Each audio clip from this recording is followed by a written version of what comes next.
was a girl a-running in a group. She had a high-speed motor in a 40 Ford coupe. She had a racing cam and a supercharged.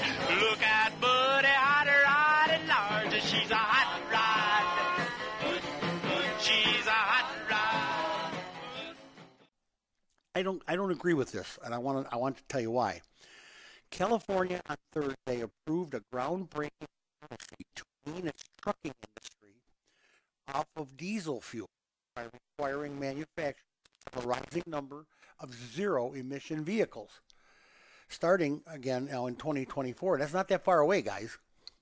That's a little over 2 years. California is once again leading the nation in the fight for our air cleaner, to make our air cleaner, Governor Newsom said in a statement. Yeah. Environmentalists say the mandate, which applies to medium-duty and large trucks, will put an estimated 300,000 zero-emission trucks on the road by 2035. Let's you and I talk a minute about what zero emissions is.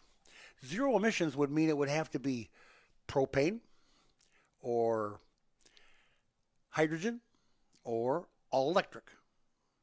No gasoline involved, because that's zero emissions. And gasoline is going to have an emission. I don't care if you put 5 converters on that car, it's going to have some emissions. Now, that is a little rough to tell your manufacturers in your state that by 2024 they're going to go zero emissions. Zero. That's a big slap in the face and a big cost to the budget. I don't think this is going to work. And hey, you know what? These lawmakers in California, here's a state that's crying poor. They can't pay their bills, but boy, they can pass some cool laws. Environmentally safe. Well, guess what? They're environmentally stupid. It's coming, but it's not going to happen that fast, okay? Zero emissions is a great idea, and it's a thing of the future. It's not the thing of the near future just because you said it has to be.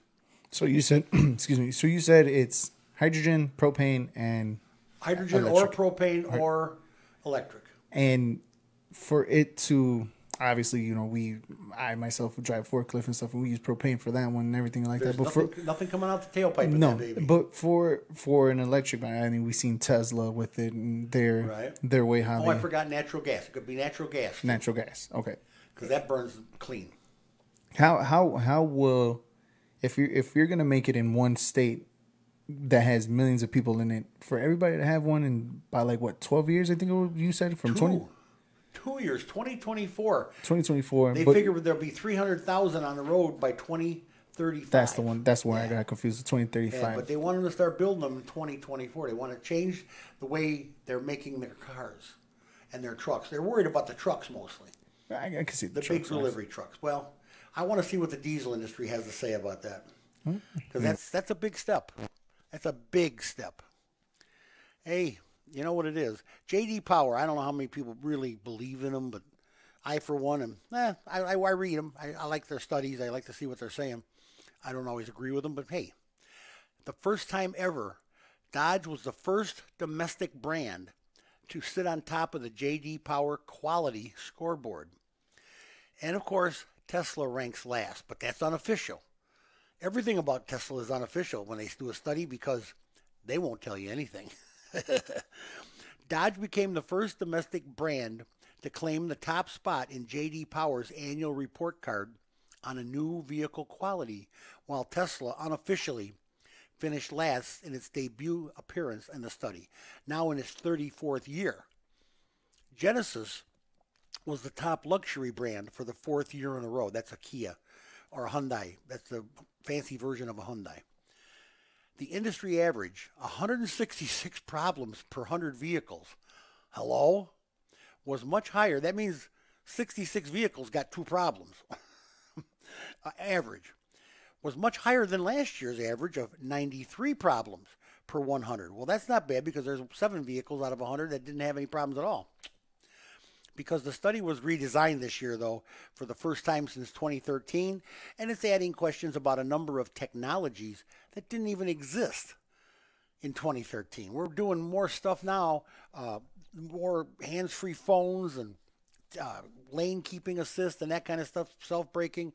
You're going to have more complaints now because there are a lot more things that can go wrong on these new cars, and they're They're going wrong. They just are not.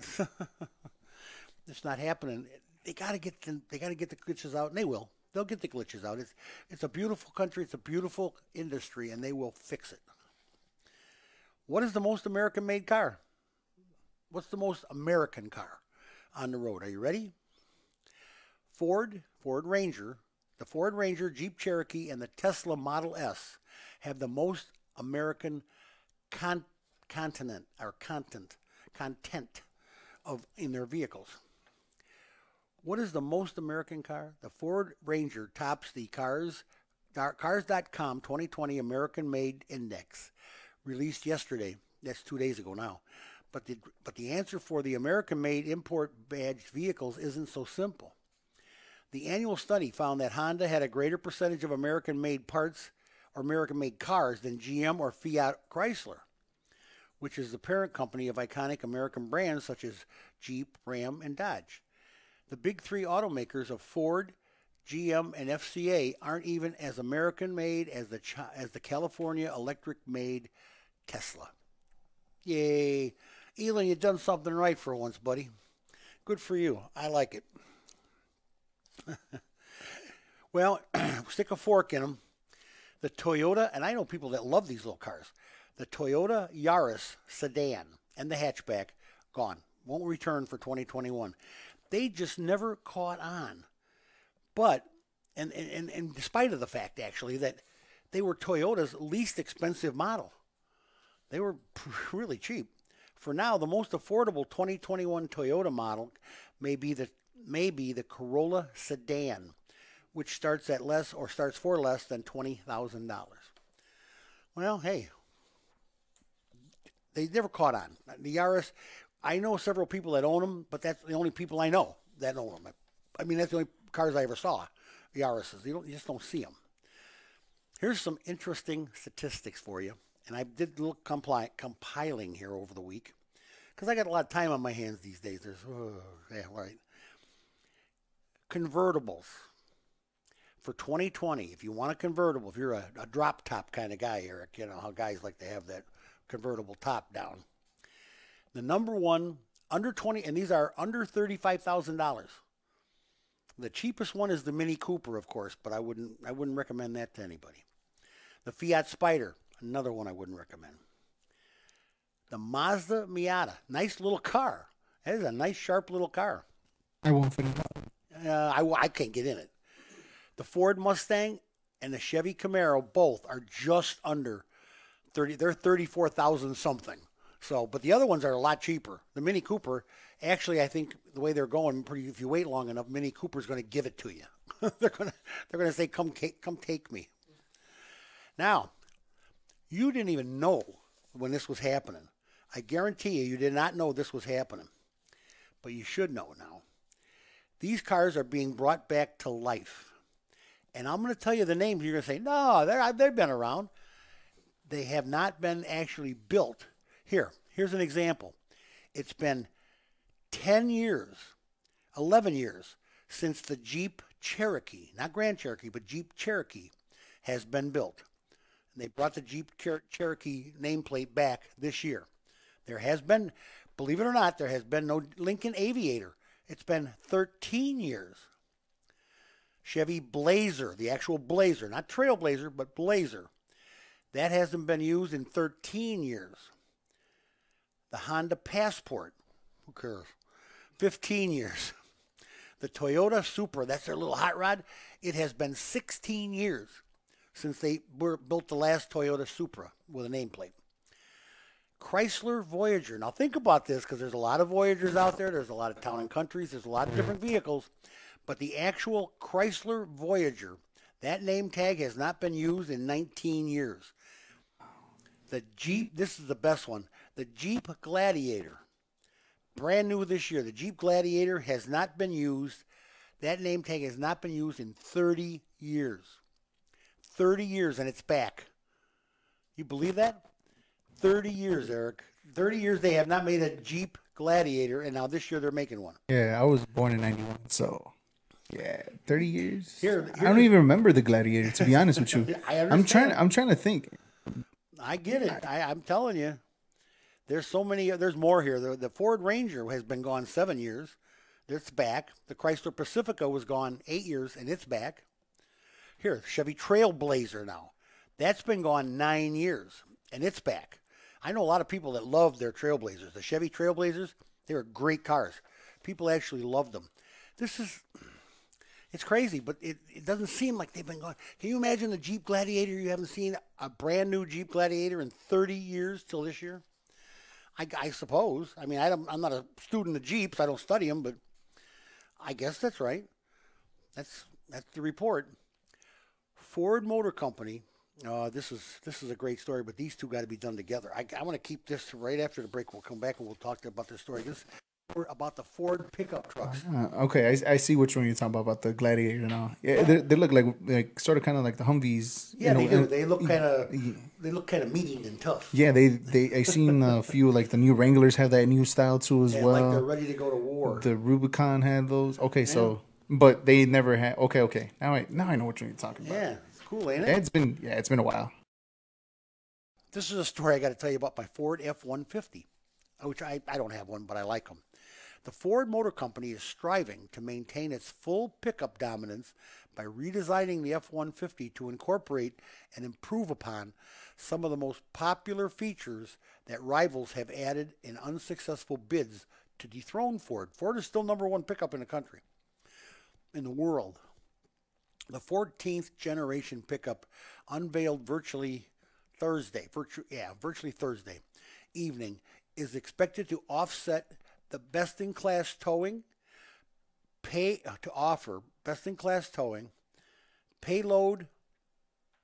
torque, and horsepower when it hits dealerships as soon as November.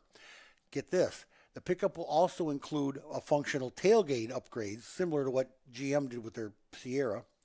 Ford is adding a larger touchscreen, just like Fiat Chrysler added to its Ram in 2018, and the automaker is hoping to preempt a growing list of electric vehicle startups, including one that unveiled a prototype hours before Ford's reveal.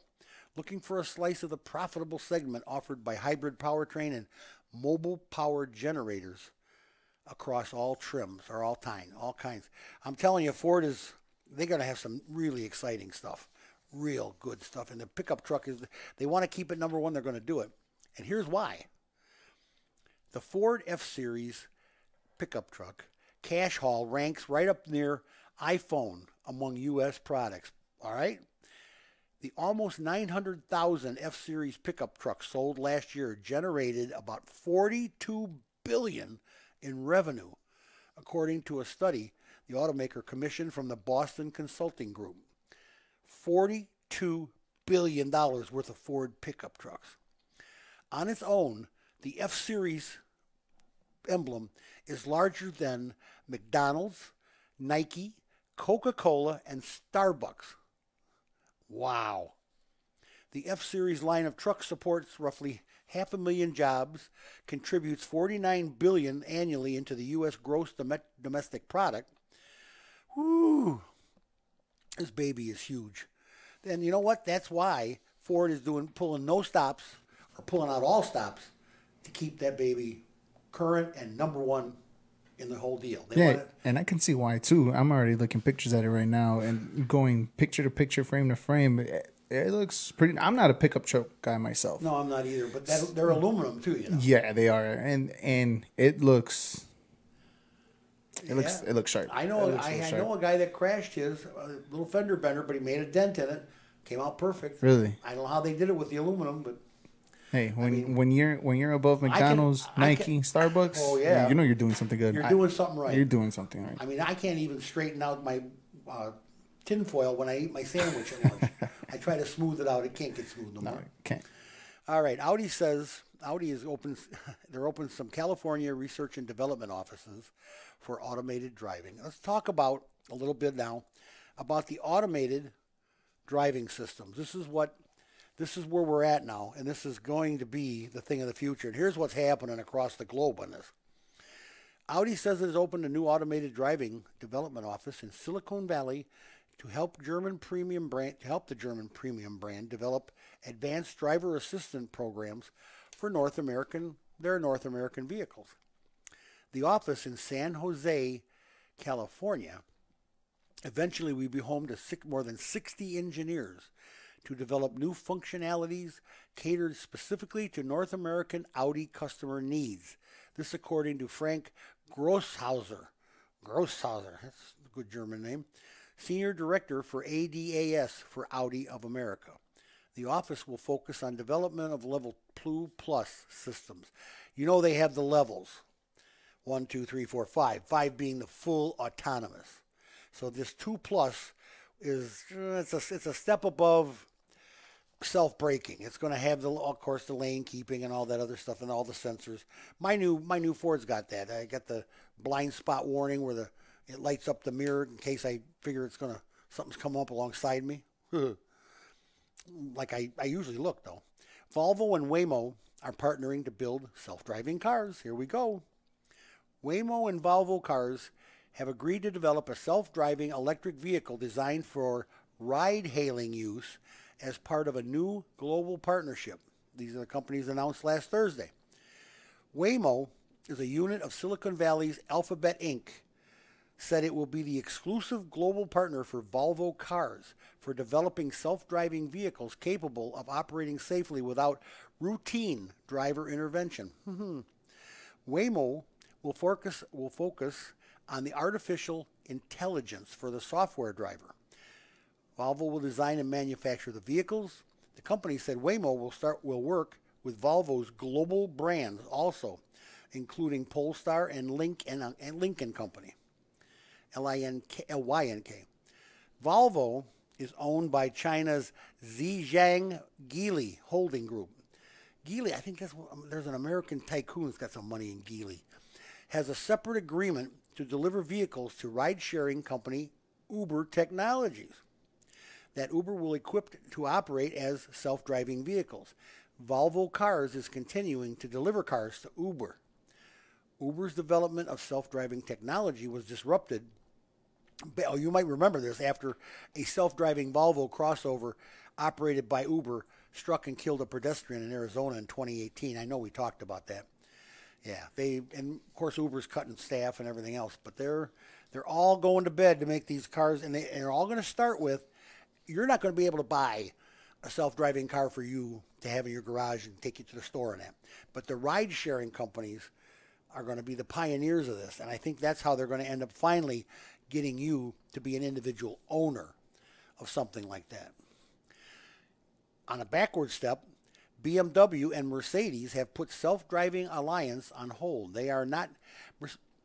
Daimler said Friday it has put on hold a development alliance in the area of automated driving between its Mercedes-Benz brand and rival BMW.